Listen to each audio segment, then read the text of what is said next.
impacto seria muito grande se realmente acontecer e tá na Bíblia, pelo menos no que eu claro. sei. Aquele lance dos Néfilis, né? Os gigantes, que eram filhos de anjos com humanos, é isso? Essa é uma interpretação, Não existe essa... ela não é uma interpretação uniforme dentre os teólogos. Tá. O livro do Gênesis se limita a dizer que, no tempo em que os filhos de Deus buscaram as filhas dos homens e se apaixonaram por elas, houve uma grande violência na terra e havia gigantes na terra. Só que a palavra ali que aparece para gigantes não quer dizer nada sobrenatural. Não eram pessoas Não. grandes? Jesus falou o seguinte: anjos não se casam nem se dão em casamento. Anjo não procria. A expressão Bnei Elohim na Bíblia, ela pode significar, em alguns textos, anjos, como no caso de Jó, mas em outros textos ela significa apenas seres humanos que fazem parte do povo de Deus. Santos? Não.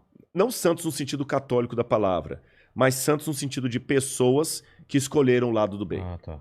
Então, o que acontece? O livro do Gênesis vai falando que houve duas gerações. A geração de Sete, não o numeral 7, uma pessoa chamada Sete, que era filho de Adão e Eva, que era a geração do bem, e a geração de Caim.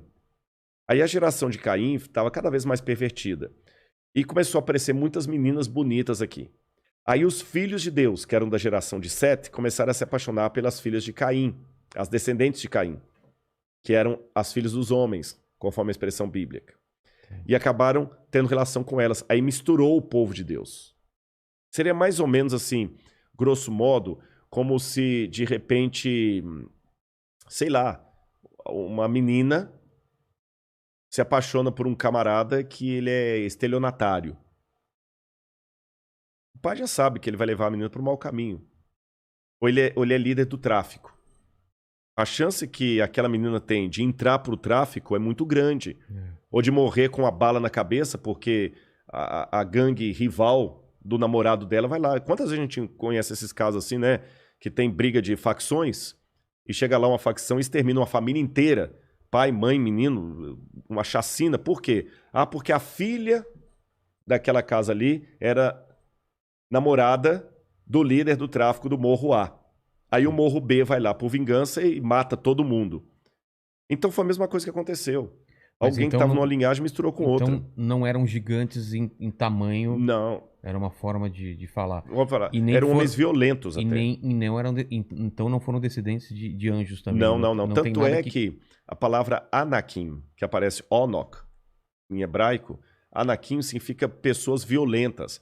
Pode até ser gigantes, mas gigantes naquele sentido assim.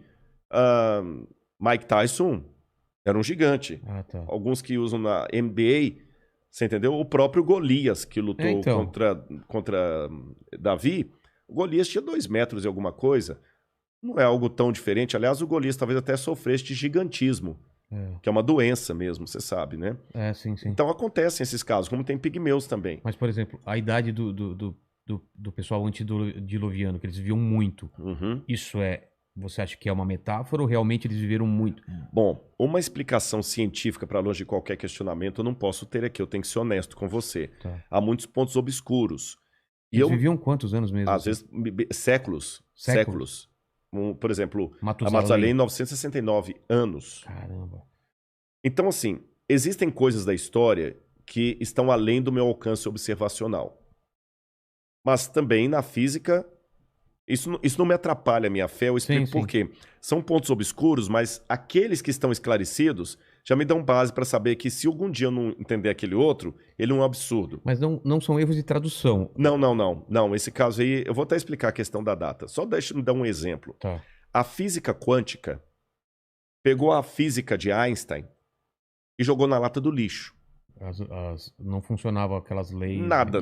Gravidade, nada. Na física quântica, esquece tudo que você estudou de Einstein, porque na física quântica não funciona. E tem muitos buracos na física quântica. Agora, nenhum físico se torna incrédulo com relação à física por causa das coisas que ele não consegue entender. Tá certo? Ele só fala o seguinte, olha, até aqui eu consegui ir, ali está obscuro. Com a Bíblia é a mesma coisa. Mas vamos ao ponto. Existe um artigo científico muito interessante que uma vez fez uma análise sobre a vitamina C. Você sabe que teve uma época que houve muitos estudos sobre as vitaminas no corpo e o poder de longevidade delas.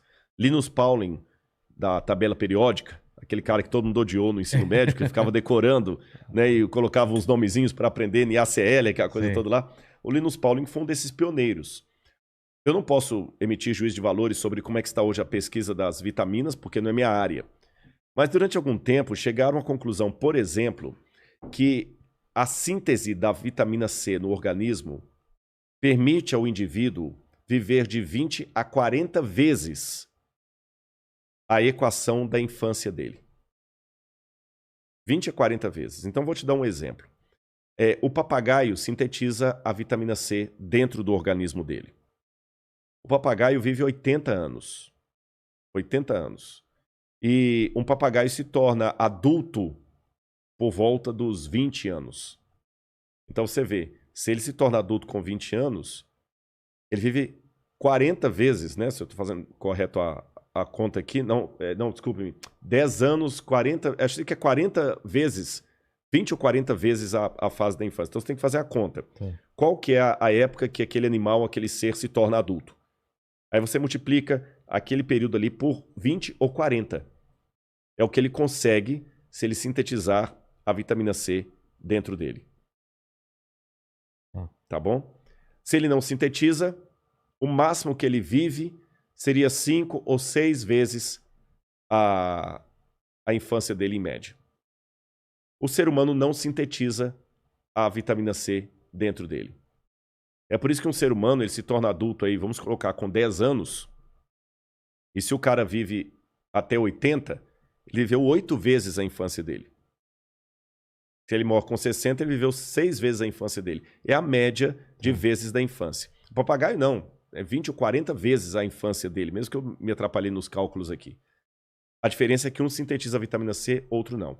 Quando fizeram análise no ser humano, é interessante que o ser humano tem dentro de si todas as enzimas para formar a vitamina C, exceto uma, que está atrofiada. E muitos evolucionistas pensam, o que nós temos que estar atrofiado é porque os nossos ancestrais usavam. Então, no passado, os nossos ancestrais sintetizaram a vitamina C. Se isso for verdade, então eu poderia viver 20 a 40 vezes a minha infância como média de vida. Claro. Então, eu estou falando aí 10 vezes 20, 200 vezes 40, 400 anos seria a expectativa de vida. Esse artigo mesmo mostra a surpresa com a possibilidade que os nossos ancestrais... Esse artigo não tem nada a ver com criacionismo, nem teologia, sim, é um artigo de biologia. Dos nossos ancestrais terem vivido uma longevidade tão grande assim. E mais, esse artigo acredita que o que mudou a expectativa humana para menos foram duas coisas. Mudança da alimentação e algum catastrofismo que ocorreu na Terra, mudando acentuadamente a atmosfera, os climas, e o organismo humano se adaptou, parou de produzir a vitamina C e viveu menos. E paro por aí. Entendi. Você entendeu? Eu não posso ir muito mais além, porque o artigo também não se estendeu, mas eu tenho pelo menos um vislumbre. Claro. Que alguma possibilidade mínima e racional dos seres humanos terem vivido muito no passado pode ter acontecido. Sabe, Vilela, a vida em redor está repleta de situações fora do comum, extraordinárias, e que nem por isso se tornam errôneas. Exemplo, você sabe que em termos físicos, você pode se encontrar com seu filho mais velho do que você. Ah, sim, se eu viajar a velocidade da luz. Claro, porque o tempo é relativo, o tempo é até ilusorio. Você está entendendo? O tempo... Aí voltamos para Interstellar, né? Que o personagem principal volta e a filha dele está velhinha na cama, morrendo, e ele está com praticamente a mesma idade. Exatamente. Agora, isso para mim é um absurdo, mas é física. Tá aí. Mesmo que você não acredite. Mesmo que não acredite. A física quântica tá aí. Tanto é que eu consigo pegar uma foto aqui no meu Instagram e ela espelhar no celular de várias pessoas, graças à física quântica. Vamos agradecer. São os elementos fantasmas que aparecem ali, que o elemento aparece aqui e lá ao mesmo tempo. É isso que permitiu a gente mandar foto por WhatsApp. Né? Isso é tudo coisa do demônio. É o demônio agindo dentro do nosso celular. Em relação ao demônio, qual que é a sua visão? Satanás, diabo, demônio, Lúcifer, é tudo a mesma coisa? A figura do Lúcifer é aquele mesmo, é o anjo caído que queria ser Deus? Bom, a tradição judaico-cristã de longa data trabalha a ideia de Lúcifer, embora esse nome não apareça na Bíblia. Não tem Lúcifer? Não tem. Lúcifer ou Lutíferos. Estrela da Manhã? Estrela da Manhã. Lutíferos é Estrela da Manhã o que aparece na Bíblia, né? Só que o livro de Isaías, de novo, aí, Lúcifer veio graças a Jerônimo. Quando Jerônimo traduziu a Bíblia para o latim, ele traduziu a expressão Estrela da Manhã, ou Estrela da Alva, para Lutíferos. Lutíferos em latim, lute, luz. Ferus, que carrega. Aquele que carrega a luz. Transportador de luz, portador de luz. E acabou que Lutíferos, por vias do latim corrompido, virou um nome próprio e virou o nome do ser angelical que caiu, embora esse nome não esteja na Bíblia como nome próprio. A Bíblia o chama de acusador, que em hebraico seria Satam. Satam é advogado de acusação, não é? Às vezes o apelido também de Diabolos. Diabolos em grego significa dia, através de, é a preposição grega através de. Você fala, por exemplo, em grego você fala diálogo. Logos, diálogos, através da palavra. Tá certo?